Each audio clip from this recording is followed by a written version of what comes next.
Through the hands of Andhra యూనివర్సిటీలో BL complete చేశారు. So ఆయన మన ఆంధ్ర స్టూడెంట్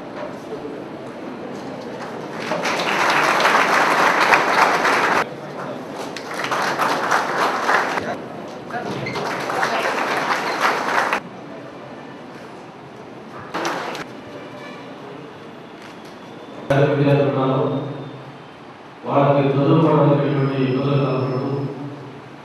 మనలో ఉన్న కొంతమంది ఎవరైతే సాయం చేయబడుతున్నారో వాళ్ళందరినీ కూడా ఉపయోగించి ప్రతి సంవత్సరం కూడా 16 విద్యార్థులకు ఈ స్కాలర్షిప్ కార్యక్రమం చేస్తున్న సోదరులు కావాలని ఈ కార్యక్రమం గత కొద్ది సంవత్సరాలు చేస్తున్నప్పుడు కూడా నేను ఈసారి ప్రత్యేకంగా పాల్గొన్న కారణం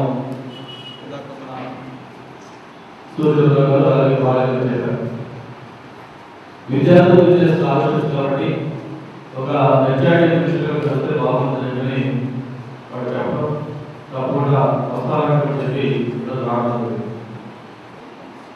బాలాజీ గారిని చూస్తాను. నేను ఇక్కడికి ప్రొఫెసర్ బాలాజీ గారు 3 సంవత్సరాల క్రితం కాంటాక్ట్ చేసినప్పుడు ఆనందంగా వచ్చాను ఇక్కడికి. ఎందుకంటే అప్పటికే 18 గుళ్ళు తిరిగి కర్నూలు నుండి తిరుపతి, కర్నూలు, కావలి అనే గుళ్ళల్లో ఇలాగే తిరిగి అక్కడ ఎంత అమౌంట్ వాళ్ళు పోగు చేస్తే అక్కడ పెద్దలు ప్రొఫెసర్ అంత అమౌంట్ తీసుకుని వెళ్ళే ఆనవాయితీ ఏర్పాటు చేశాను. అలవాటుగా అక్కడ ఒక ఐక్యత ఏర్పరచాలి, అలవాటు చేయాలి అనే ఒక మంచి ఆలోచనతో ఈ కార్యక్రమాన్ని మొదలుపెట్టారు. ఎక్కడికి వెళ్ళినా అక్కడ ఓన్లీ కాపులు మాత్రమే, కాపు విద్యార్థులు మాత్రమే, పేద కాపు విద్యార్థులు మాత్రమే